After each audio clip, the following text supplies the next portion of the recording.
This podcast is sponsored by Anchor FM. If you haven't heard about Anchor, it is literally the easiest way to make a podcast. Let me explain. First, it's free. Second, there's creation tools that allow you to record and edit your podcast right from your phone or your computer. And Anchor will distribute your podcast for you, so you can be heard on Spotify, Apple Podcasts, and so many other platforms. You can make money from your podcast as well with just minimum listenership. It's literally everything you need to make a podcast, all in one place. And it's what we here use at The Struggle is Real. So download the free Anchor app or go to anchor.fm to get started today. Hello, fellow filmmakers, and welcome to another episode of The Struggle is Real.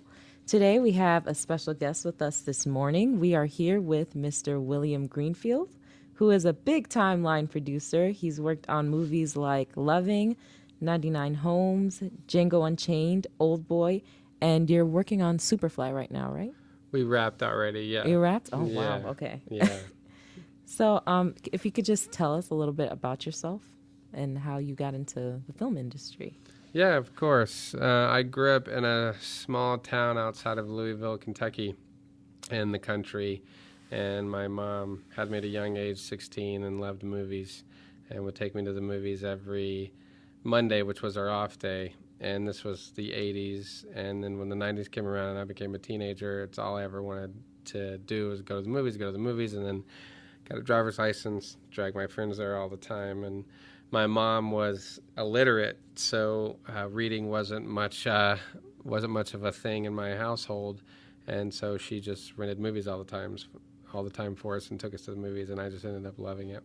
So being from a small town, kind of the story you hear is like, how are you going to ever make it in anything related to that? Right. And so I graduated high school, and then I went to a small college called Eastern Kentucky University, which honestly, I only went there because I had friends going. I didn't even have like a goal, or like they didn't have like a film program, so I majored in broadcasting and minored in theater so I could learn stage managing and theater. I got very mid-level grades. I think I graduated with a 2.5 GPA or something like that, 2.6, and started working in local news. So I would have been about 22 years old when that happened.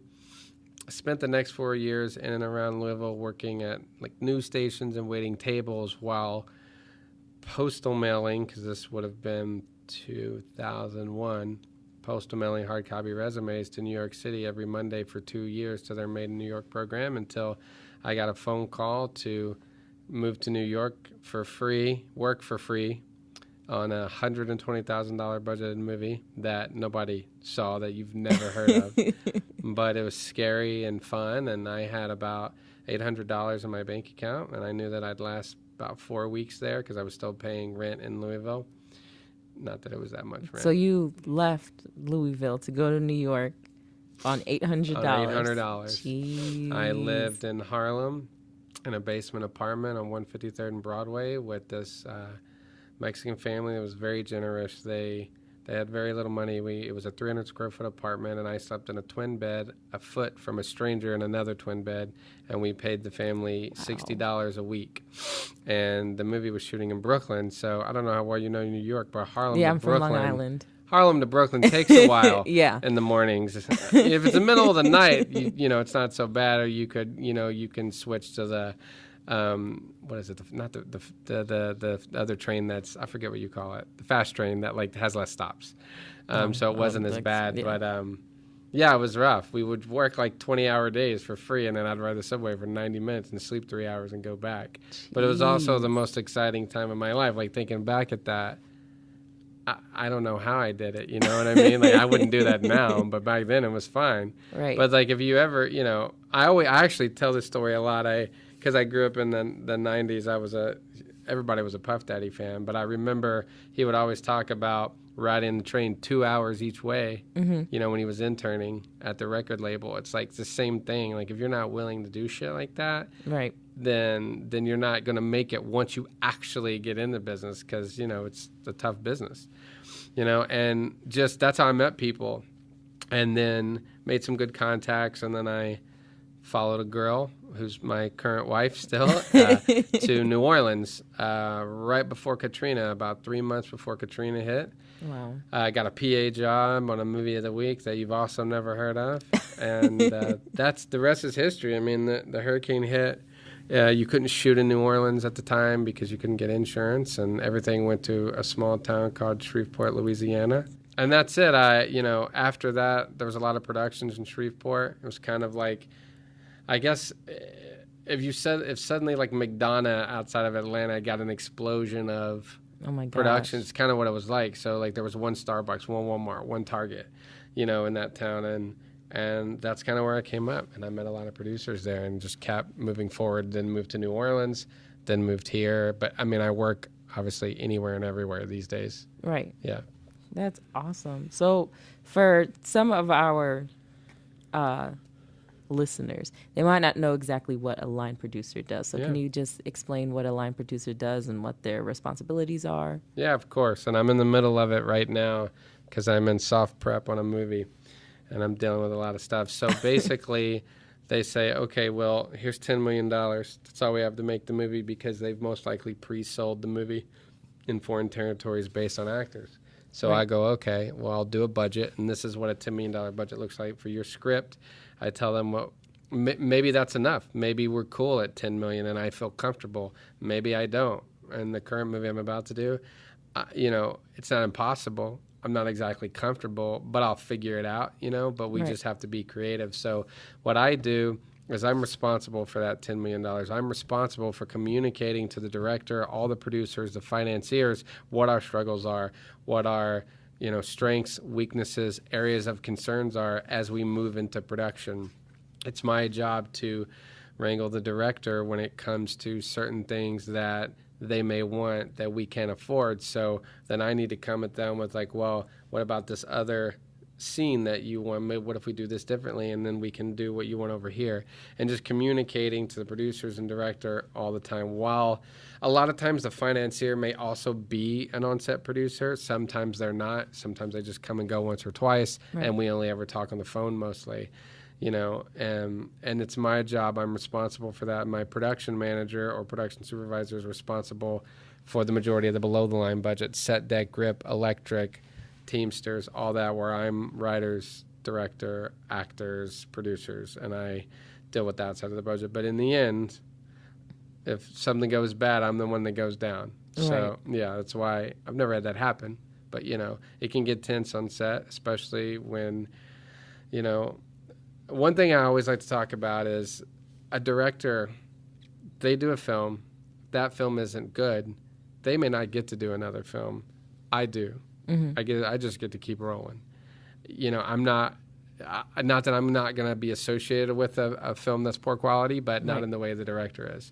It's different for them. So that's why, not that I don't want to say sympathize, but it's my job to help them achieve their vision so they can make another film. Right. So they can we can put out the best piece of work that we all want to achieve. So how do you deal with the craziness that comes with production? I know being a line producer, you must go through so much and so many different things. So how do you deal with that? Yeah, some movies are hard, man, and some aren't. 99 Homes was not an easy film to make. The director was the type of director that wants everything in he wants everything to feel real and in real time. And if any of you out there have seen the film, there's a lot of evictions in the film. We went out and shot real evictions with police officers. Oh, wow. And so we used inspiration from that footage to basically, shoot the movie the way that we did. And he didn't I did a film called Killing of a Sacred Deer that Yorgos Lanthimos directed. And that was in 2017? We shot it in 2016, came out in 2017. Okay. And, you work with these directors, like my current one, who's a documentary filmmaker, versus the classic Hollywood, let's build a set and shoot in the set. They don't want that. They want to shoot in real locations in real time. And those situations pose their own problems. It's less expensive, which is great for me. but depending on how real they want everything to feel, in 99 Homes, we cast non-actors in a lot of parts. We got real people, if they're not trained, they may not have been on a set. So those kind of things are hard to deal with. And it was low budget and, but a lot of my job is, I tell this all the time. It's about talking to people. If there's a lot of line producers out there that I maybe worked under at a certain time that weren't that good at talking to people.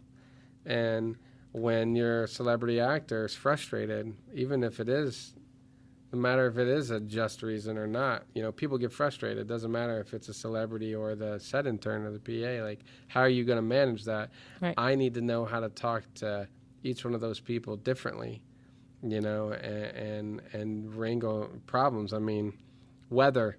Like, on the way here, my friend's a producer on Walking Dead. I was on the phone with him while I was in traffic, and he's just been a nightmare every day this week. Like, weather delay after weather delay, and it's like, how do you deal with that? And it's like, you just have to manage it, and timing, deal with your first AD, and work through all those. It's part of what's fun about it. It's part of why I like indies.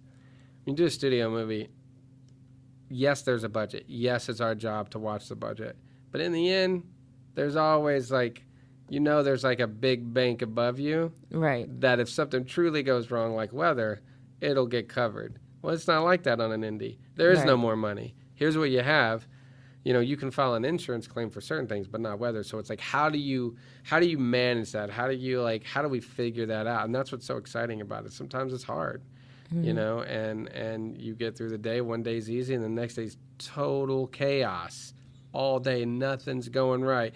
Transpose stuck with the generator in the mud because it rained yesterday, and we can't shoot when we're 50 feet away because the generator can't get. I mean, just crazy stuff. You know what I mean? Like, I did a movie once where we paid $18,000 to get this. God, it's such a crazy thing. We were supposed to be shooting this marching band through a neighborhood, and it was going to be a grip tricks, like with a crane. And, like, it was supposed to hit a certain... I promised the director, I promise you it's going to hit 18 feet. I promise. Guy shows up. We had it in writing in an email. We paid all this money. He's like, oh, yeah, no. And it only goes to, like, 13 feet. What do you do? Director, of course, is like, Will, like, I'm not shooting this, bro. I'll never forget this. Like, I love this guy, but he's just like, I'm not shooting it. We're done. So, like, well, we can't be done. So what do you want? So let's figure this out. So... we put the car hauler that we had the picture cars on. We rolled the crane onto the car hauler. Oh my gosh. Had the Teamster drive the car hauler, and I do not recommend this.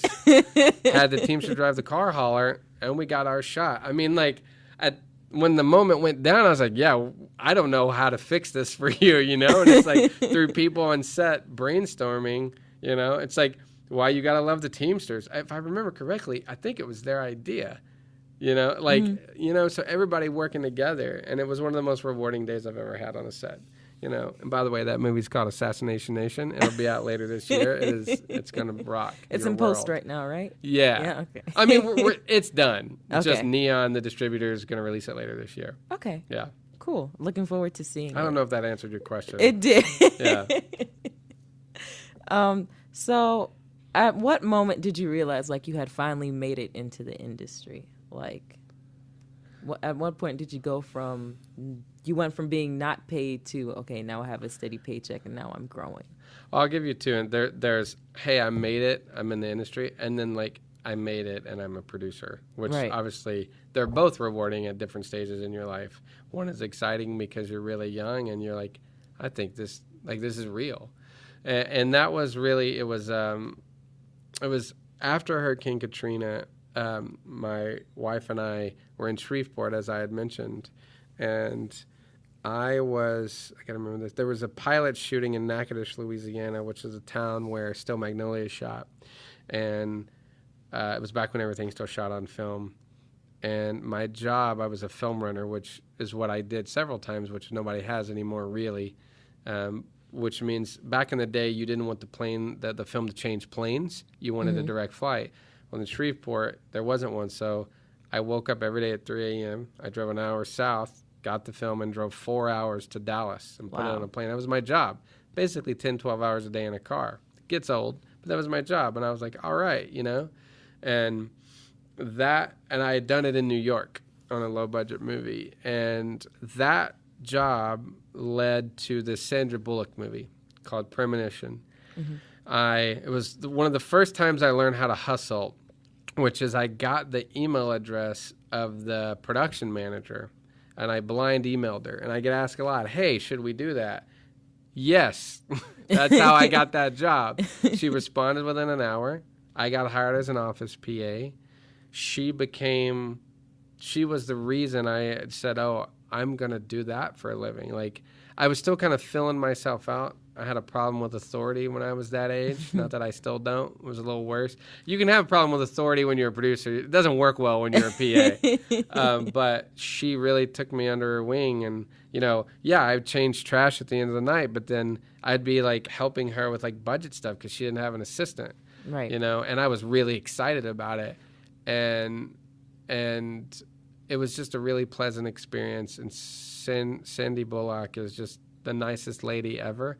I planned the wrap party on that movie as a PA. It was like this $28,000 wrap party, and at the time of my life, and she gave me, it was a real movie. Does that make sense? Not the other ones weren't, but I guess that was when I was like, all right, because I got a job offer right after that too. And it's like, that's kind of when you get that, when you don't have to hustle and they kind of come to you first, that's when you've made it. Okay. You know what I mean? Like, you still have to, like, I don't really do that anymore. I'll call my agent and be like, I want to try to get me on this job. Sometimes it works, sometimes it doesn't. But it's really when the calls come to you and you don't have to call them. Does that make sense? That's when like, all right, this is going to keep rolling as long as I don't mess this up. Right. Yeah. That is so nice. I think Ryan and I are both trying to make it to that point one day. Yeah. So what project did you enjoy? I think you touched on it a little bit already, but yeah, what project did you enjoy the most? There's the most fun I've ever had, hands down, Django Unchained. If you've seen the movie, you've heard Quentin tell stories about how he makes movies. It was a blast. I wasn't a producer then. I was the production coordinator. But my gosh, what an amazing... It was almost 11 months of my life. Oh, wow. And lots of just cool things you saw on set. Lots of parties, just a really great people. Leo was cool, Jamie, everybody was cool. You know what I mean? Like, I remember Sam Jackson screened Avengers 1 for us like weeks before the movie came out. Like, oh, wow. Quentin screened a movie every Saturday. We built a theater on stage and we screened movies for the crew every Saturday. No matter what. And That's he amazing. Would ship in like his reels, and we rented a 35 millimeter projector. And he involves, like, it doesn't matter if you're like the construction guy sweeping the floor or the cinematographer.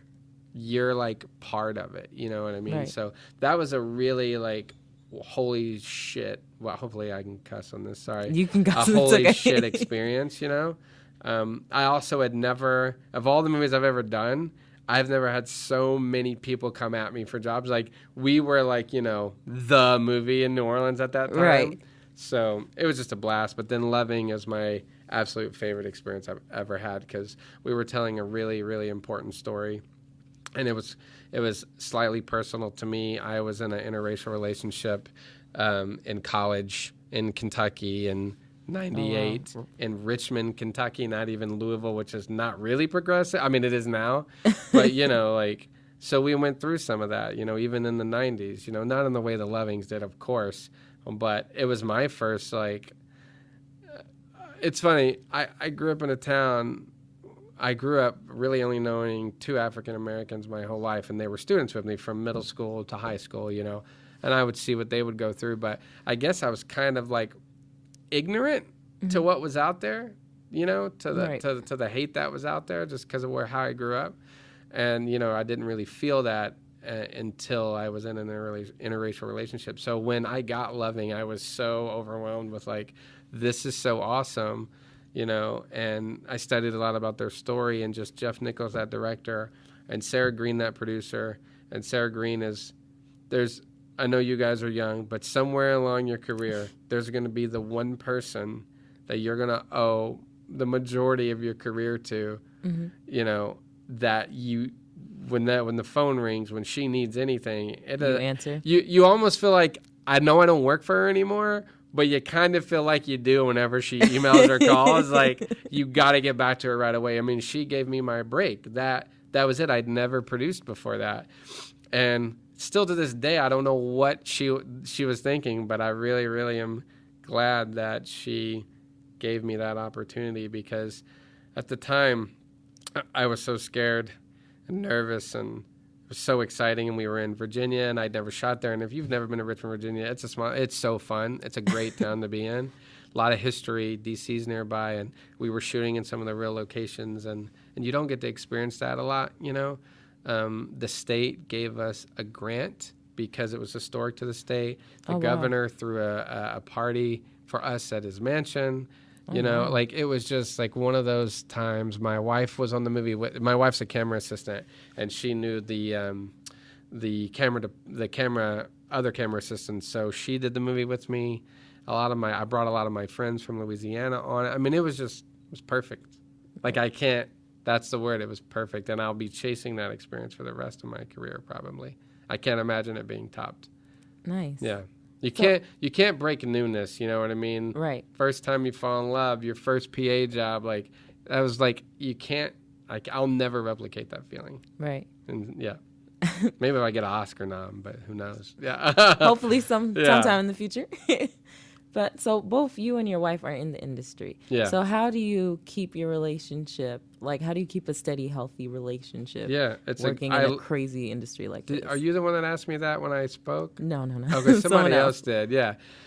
No, I love talking about this because it's important. So yes, your career is great. I love my career. I love my job. But one of the hardest parts of this business is managing your life. Like, and nobody really talks about that. Like, right. I guess a lot of this goes for a lot of doctors, same struggles that we have with work hours and other industries, people that travel.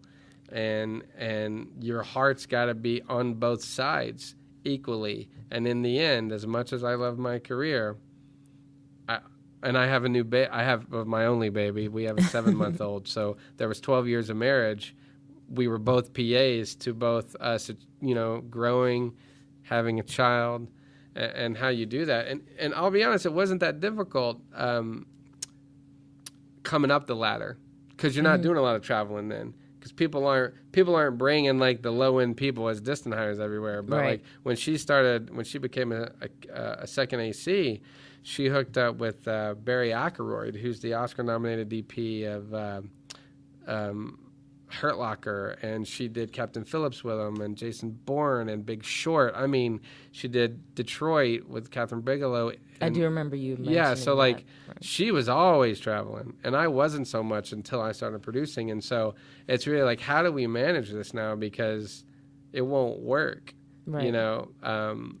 That's why it's hard in a military family. So it's like, how do you do with that? And like, you get in a routine, I think. Like, I would always say, like, and my wife was here, she'd agree, like, I usually was the one pushing, like, yeah, I don't care that the flight's $800 and you're going to fly in for one night. We've not seen each other in a month. You got to do those things. You got to just be like, yeah, this isn't a waste of money. It's a lot, but you got to do that stuff. And right. I'm always on my phone, of course, because I'm a producer. She's an on-set camera assistant, so she's not on her phone. So there's always frustration. I can never get a hold of her. She's also, in general, not a phone person.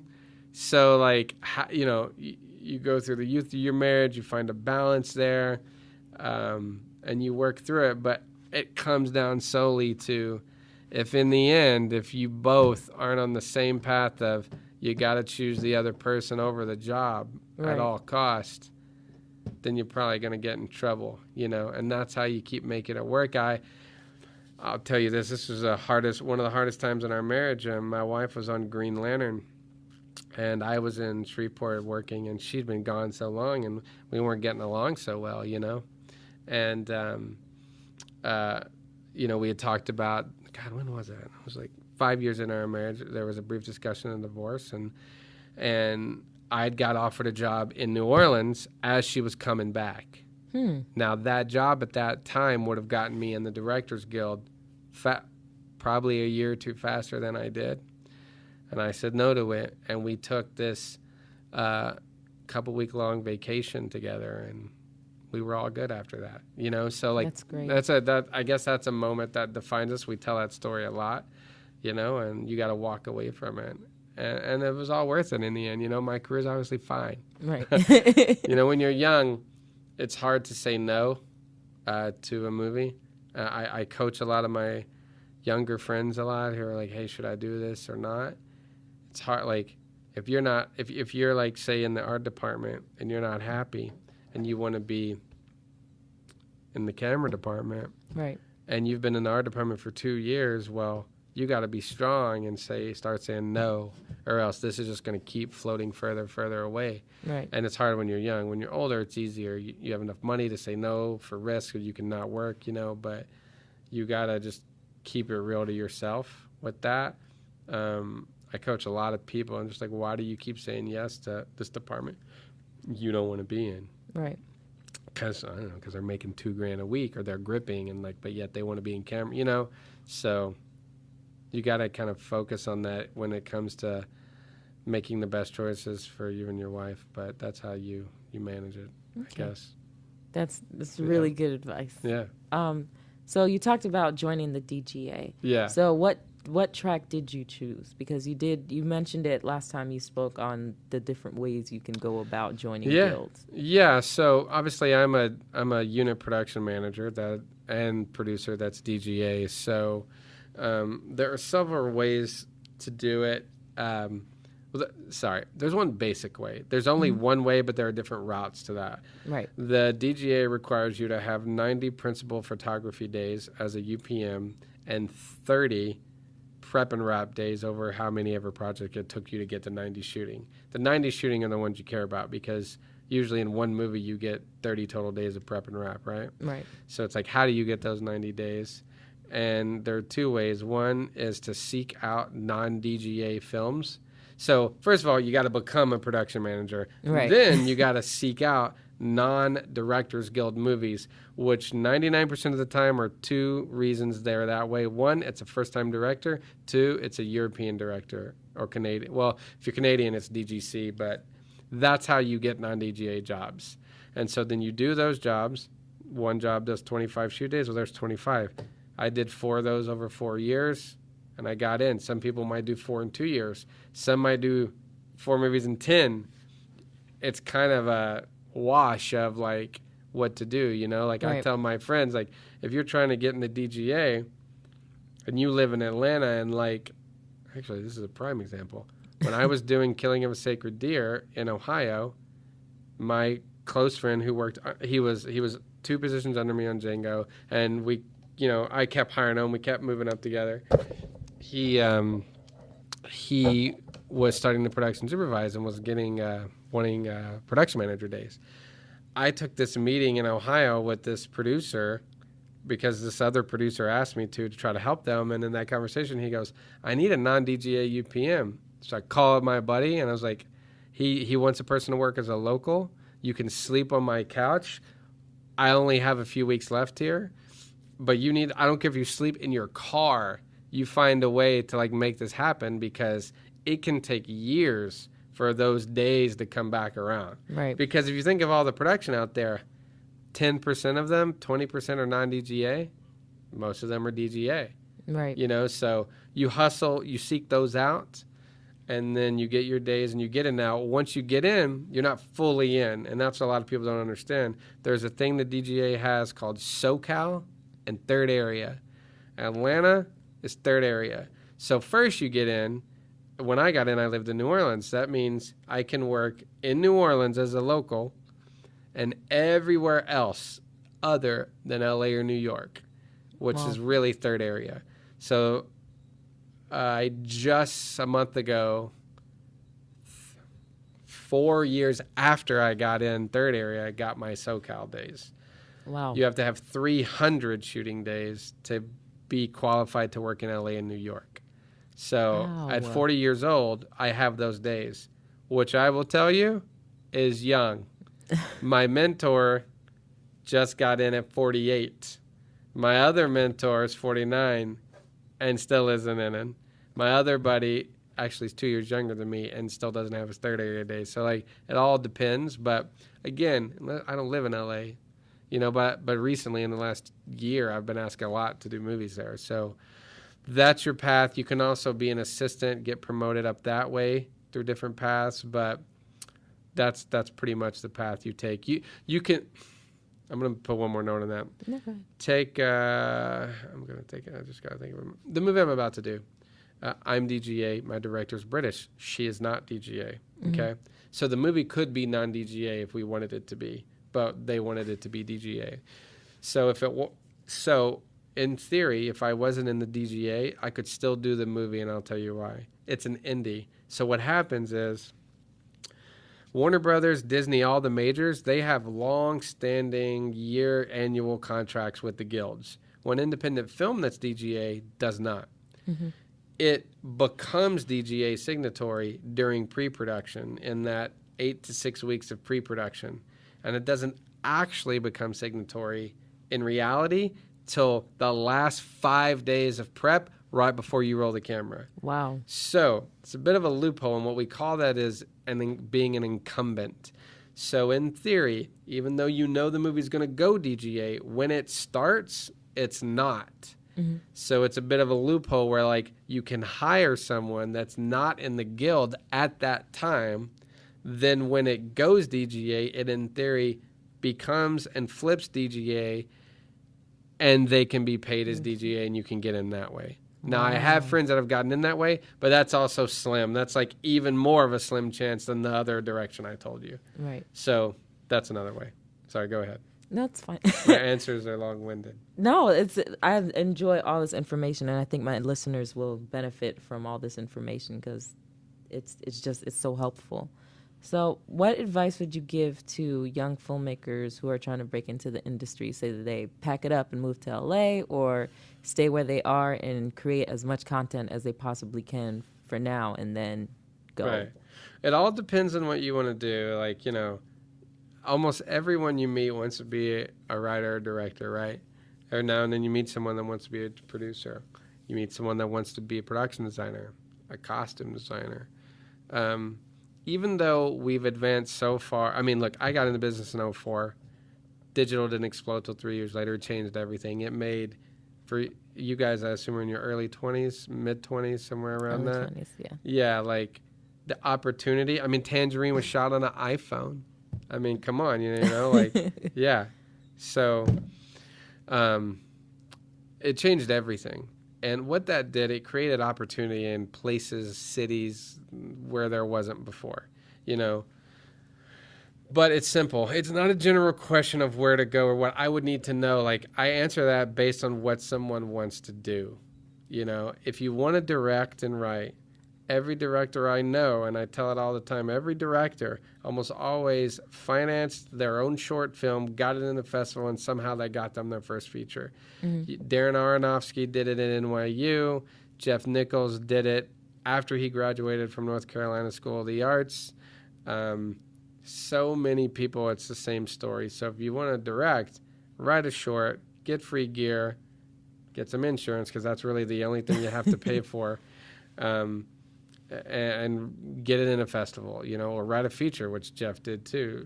David Gordon Green, same thing. I mean, all these people. You want to be a costume designer? Move to Atlanta. I wouldn't say move to LA. No, I will tell you, absolutely, and I'm dealing with this today in real time as we're sitting here. I'm getting a text from my director about the costume designer that I thought we may be lost when I walked in is now agreed to our terms. So now, the stigma that comes with certain positions, production designer, DP, they're always looking for that 917 or 323 area code.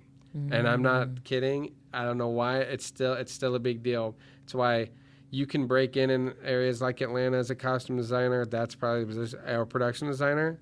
But you typically, there's a level that you're going to level off at, because you aren't an LA production designer. You're not an LA or New York costume designer. There's still that stigma. It's different for line producers. I do get a lot of, oh, you're a local there? because they just expect me to be, not only am I a local here, but I got a Kentucky area code. I've met like 3 people from Kentucky in this industry ever.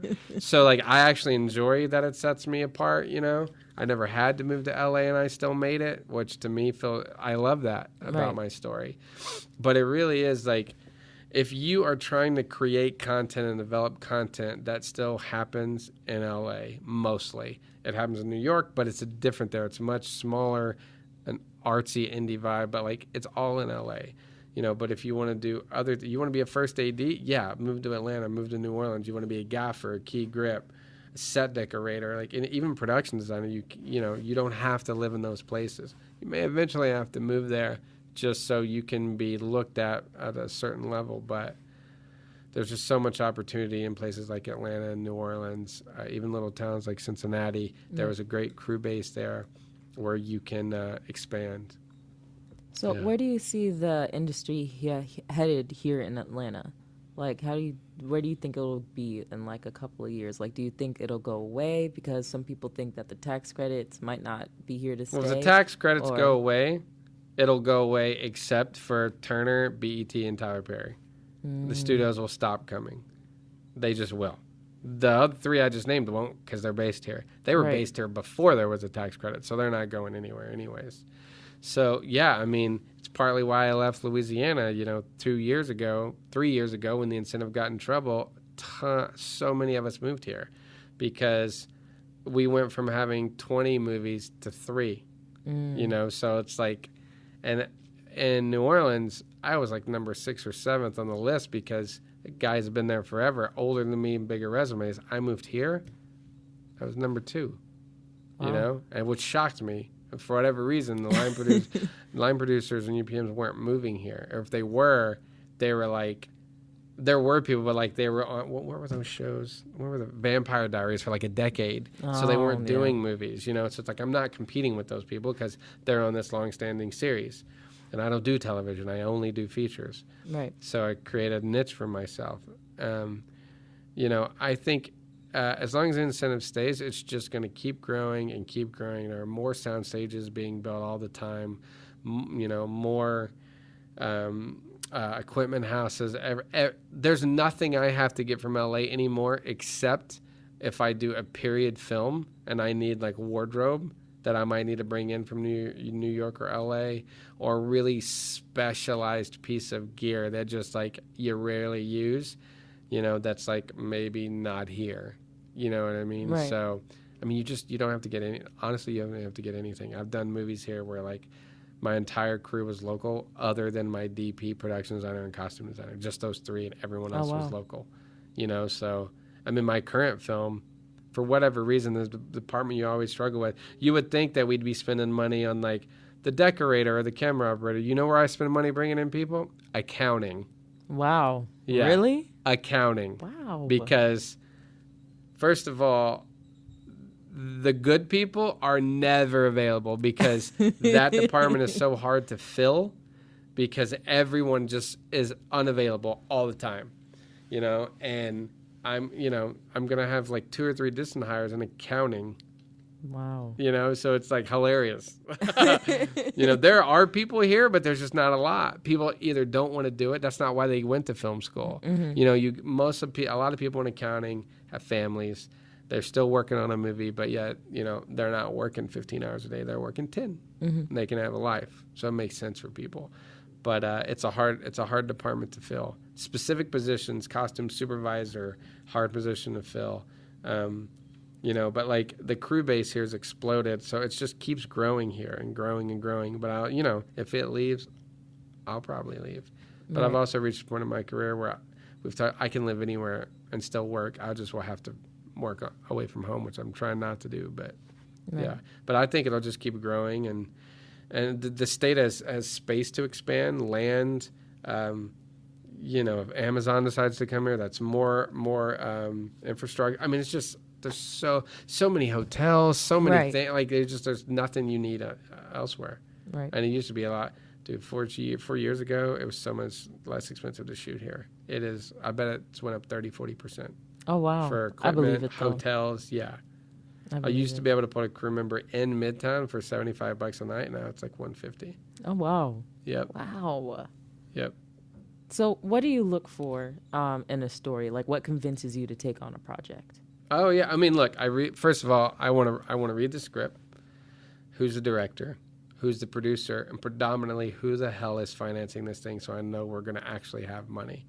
I've only had 2 experiences with struggle with that. It ended up working out, but it was hell for the whole prep. 99 Homes is one of those movies. Worked out, though. It was a good movie.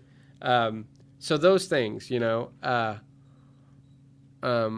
first thing's a script. I mean, if I read the script and I don't like it, probably not going to do it unless it's a favor. Maybe one of those people that hooked me up when I was young. Right. Maybe it's convenience. Maybe, what if I've been gone a lot from home and I want to be near the wife and baby. But in general, the script. This current film I'm about to do is called Palms, and it stars Diane Keaton. And when I first got approached, I don't do a lot of comedies. I've done some pretty dark, serious things, and it was one of those things where I was asked to read the script to see if I could, maybe you get asked hey, will you read this and just give me some advice? Right. If I have time, I'll do it, of course. That's why I'm here now. Karma, we all need it. We all need help. We appreciate you being here, by the way. Yeah. Audience should know I was late, very late, and forgot, so I won't pretend. But, you read the script. I read the script of this movie, and I was like, damn, this is great. It was surprised me. Then I found out the director was a female British documentary filmmaker who had made the documentary Battle of the Sexes, which was, there was the feature with Steve Carell and Emma Stone. And I did a little research on her. Then I found out the producer was the producer of Deadpool 2, who this was a smaller movie she was doing. Anyways, all those elements, and I was like, damn, this sounds awesome. Right. We had an hour-long call back in October, and I'm just now starting prep. So that tells you how long it takes. Right. I was on a movie in New Mexico when we had the call, and that all worked out, and here I am, and I love the story. Before this, Superfly was a movie, that was a different scenario where they fired someone and needed help, and I jumped in right away. It was Fun Ride, Wild Ride. The movie before that I produced in New Mexico that starred Margot Robbie, which will come out in the fall or next year, I'm not sure yet, but it's called Dreamland. It takes place during the 1930s Dust Bowl. The script was fantastic. Director was this guy who's 25 years old out of Brooklyn. Margot handpicked him for the project. Oh, wow. Margot was starring in it, producing it. I mean, how can you say no to that? Right. And I've developed a really strong relationship with Margot's husband, who's a producer, and their other friend that's a producer. We had a call actually right before I came here. They're just lovely human beings. And that's another thing. Is everybody cool? Who are the actors? Have I worked with that actor? Have they been difficult on some other movie I've been on? There are, DPs that I won't work with. There are first ADs I won't work with. I don't care what the movie is. Right. I won't do it, and that's, I guess, being strong enough to say no. I've done a movie before where the director, who I'd never worked with, wanted an AD, and I had worked with that person and had a really bad experience. And I was like, look, I can't tell you to hire. You haven't even agreed for me to come on yet. I just can't work with that guy. Right. And I got the job. So you gotta be strong enough to take those risks. So what kind of movies would you like to see being produced in the next couple of years or so? What kind of stories do you personally like or would like to see on the big screen? I like a lot of true stories, things that have really happened. I think part of that is my background of, I didn't come from education. I guess I like to root for the underdog, but doesn't everybody? Right. But I was the underdog, and I really like seeing people overcome obstacles. I like seeing stories that are outside of my comfort zone. It's just so great when you go to something unexpected. You know what I mean? Right. So you go in a movie and it's just not what you thought it was in the best way. There's a lot of content out there. I do praise Netflix for changing the game. It's made things accessible, affordable for young people to watch content. The things that they're doing, they're putting a lot of money behind things. I'd love to see more. I know a lot of people out there don't, but we are reaching movies are going to be online. You're going to be in your house. Your whole wall is going to be your screen, and you're going to buy some movie that it's called day and date, which is when the movie like comes out in theater and at home at the same time. Like look at Will Smith's Bright, like some people hated on it, but like Netflix dropped $90 million on that movie, and you know what I mean? So I really like to see more of that and the type of stories that young people want to tell that challenge our government, challenge our ideals.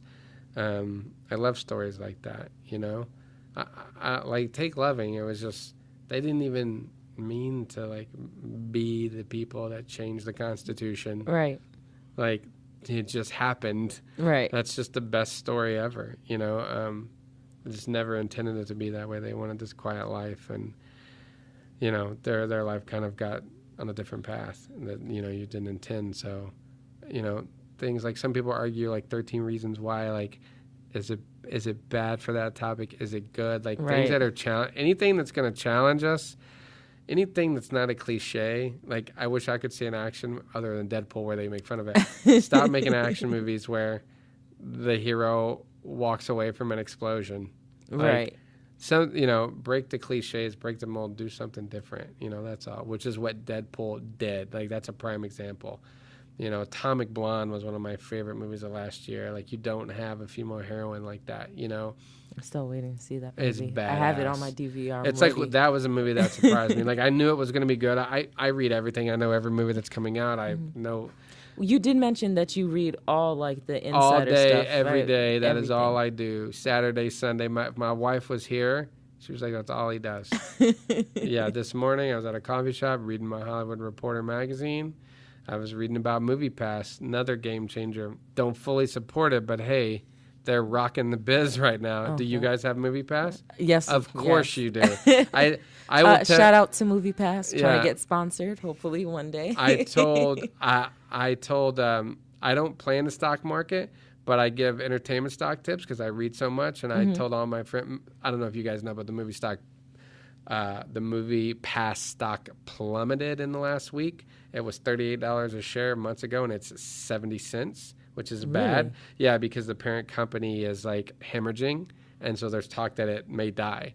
So based on what I'm reading, I don't think that's going to happen. So I've told my friends, like, you buy $1,000, it's 70 shares, and it goes to $38 a share. You're going to have 38 grand for a grand. So I did the same thing when Netflix dropped the press release about House of Cards. I was on Django. I walked in my Teamster's office who loves the stock market. I was like, buy Netflix right now. Right. In a year, it's going to explode. He made 20 grand. And I didn't buy it. But they're changing the game. I can't figure out if I like it, but I like that you guys are going to the movies. Right. And that's really what it's doing. It means you're buying more concession, maybe not because you don't want to pay for it, but you're probably going to buy something. So. But I was told that the reason why they made it so low was so they can literally start analyzing who goes to see what movie. That is correct. So they're selling the data. Right. They're also partnering with AMC. Won't agree to it, but they're partnering to take a piece of the concession because they're driving the concession up, and some theaters have agreed because they've seen an upkick. So that is how they're making money. Yes. Which, hey. Do you want $10 a month to see all your movies and get rid of your data? I'd be okay with that at your age. I paid $20. I'll tell you this. We went to Deadpool 2 last night, which the producer, Kelly, is my producer right now, so I'm supporting her. Regal, Atlantic Station, VIP theater, $21 a ticket. Jeez. It was $134 for 6 of us to go. That's why young people don't want to go to the movie theater. No, it's you true. pay $10 a month for Hulu, Netflix, whatever. You watch it on your phone, your iPad, and that's why MoviePass is rocking our world. Yeah. Yep.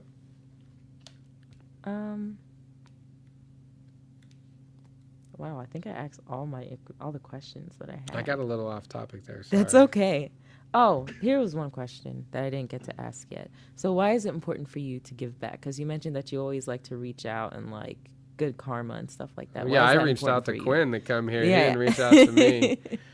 I just, I'm always trying to help people get in this business because it's so hard to get in this business. In reality, in America, it's actually pretty easy on up for us compared to my friends in Europe and other places. We actually have it very easy compared to them. Oh, wow. I didn't know that. Yes, it's because our industry is so huge.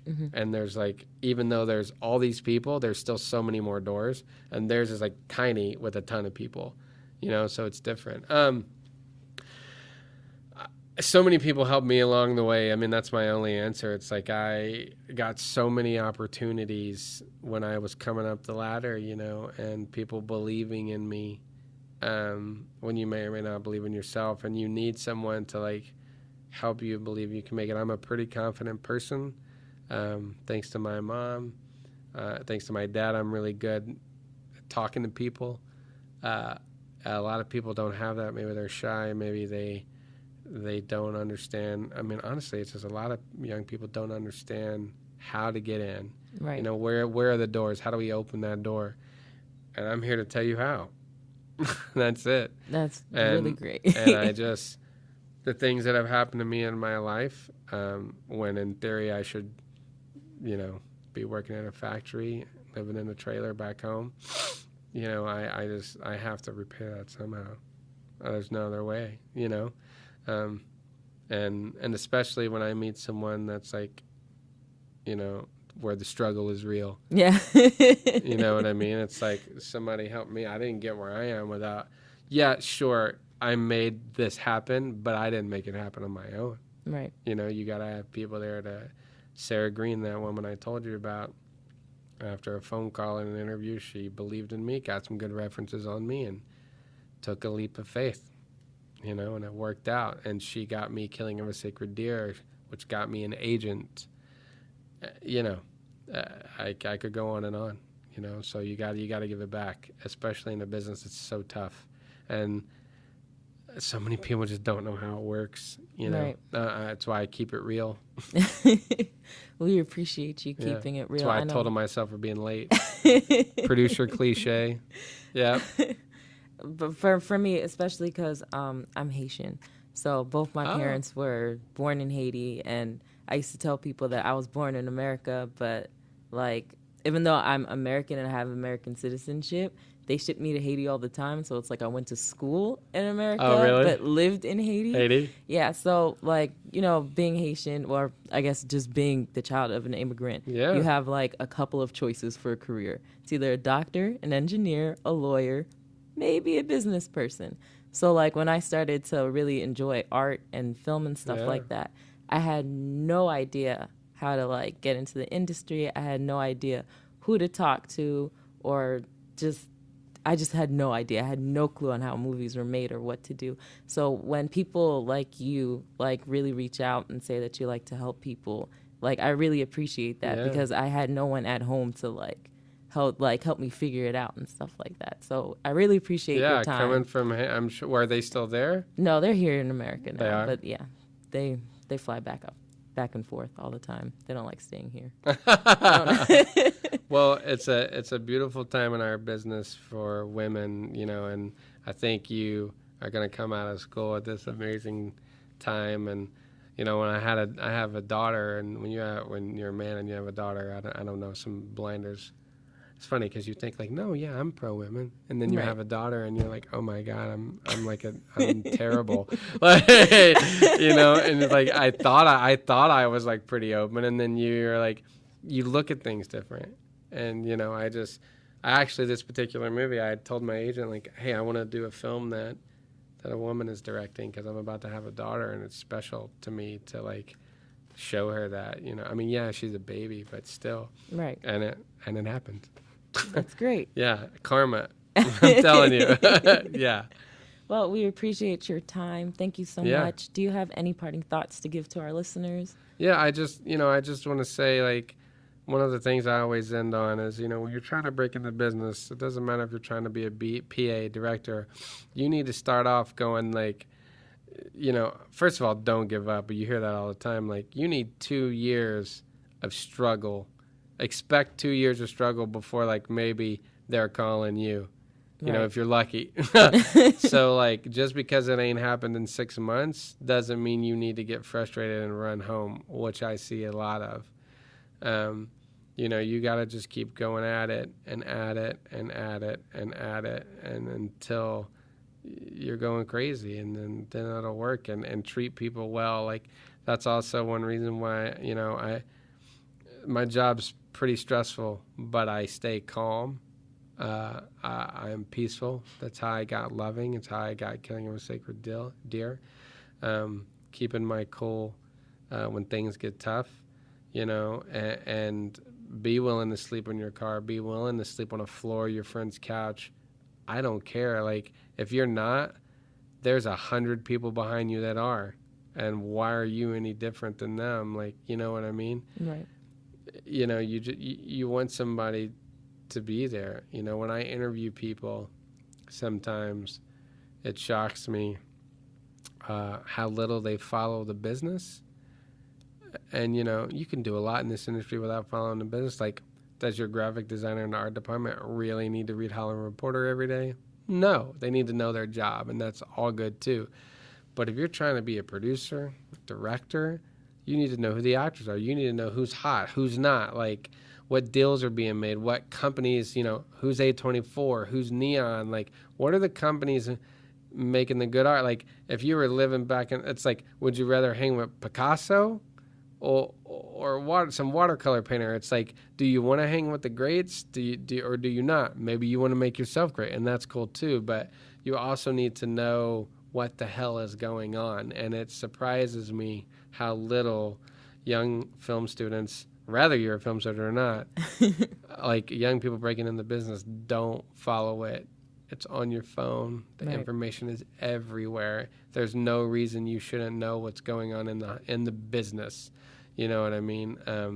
You don't have to know everything, but like, you want to know who the good writers are, the good directors, the companies that are supporting those youthful directors. You know what I mean? Like, if you're trying to get your movie financed, shouldn't you know what's a company out there taking risk? A24 is taking a lot of risk. You know what I mean? Right. They came out of nowhere with Moonlight and won Best Picture. Right. That's fucking crazy. You know what I mean? Like, out of nowhere. Right. Like, I mean, I remember reading about Moonlight. Nobody knew who Barry Jenkins was. Did I say that? Yeah. It's awesome. It's such an awesome story. I had a meeting at A24 a month ago when I was in LA. It's great. I was a senior citizen in there. I mean, the guy that I met with probably was like in his mid-20s. Like, it's awesome. I love that. Instead of walking in there being like, hating on the fact that they're all, no, it's amazing. They did a really good job depicting the area of like the Liberty City, because I used to live in Miami. Oh, really? Well, I technically still do. Well, my parents do. But I used to walk the streets of Liberty City, and they did like a fantastic job of like. Really? Yeah. I've only been there once, but I hadn't been to Liberty City yet. Yeah, they did a great job, right? Yeah, they did a really good job. That's a trick of like 99 Homes took place in Florida, and it's like with cameras, like that's part of what's so fun. Like, man, how did we pull that off? You know what I mean? But keep hustling, keep on the grind, don't give up, and don't have so. At first, I know it's nice to have like your hand in so many pots, but like if you read a lot of books on leadership, you read a lot of books on successful people, they were good at usually one thing they focused on. Right. And then you reach the pinnacle there, and then you branch out. If you're trying to do too many things at once, you'll lose focus or energy in one direction. If you're really strong at directing but not as strong as writing as you want to be, and you find yourself struggling to get there, then find the writer that's stronger than you and surround yourself by people that are stronger than you in the places you're not, and being able to recognize that within yourself and being honest with yourself that, man, I'm trying to light my own shit and DP my own shit, but I'm not as good as I should be. Right. So why don't you put all your energy in the area you are and bring someone around that is? And Darren Aronofsky is a good example. Matty Libatique was his classmate and like one of the biggest top 5 DPs in the business, and I think that's something that you try to do in every movie I do. Like right now, it's like, hey, this is my director. I've gotten to know her. I know her personality, and I need to pair people with her that is going to work. Now, that don't always work. Right. Sometimes you got to find new people after a little bit, but, keep on the grind and that's it. Yeah, keep hustling. That's what I do. I don't ever feel like I need to stop hustling. Right. Like, I guess when you grow up poor, you don't feel like it's there to stay. Does that make sense? And I don't mean the money. Sure, the money's great. Yes, that's not why I do it. I do it because I love it. If my salary got cut 80%, I still wouldn't change what I do. Right. Because it's a bonus, That's it. Awesome. Thank you so much, Mr. Greenfield. Thank you for your time. And we'll see you guys on the next episode. Thanks for listening.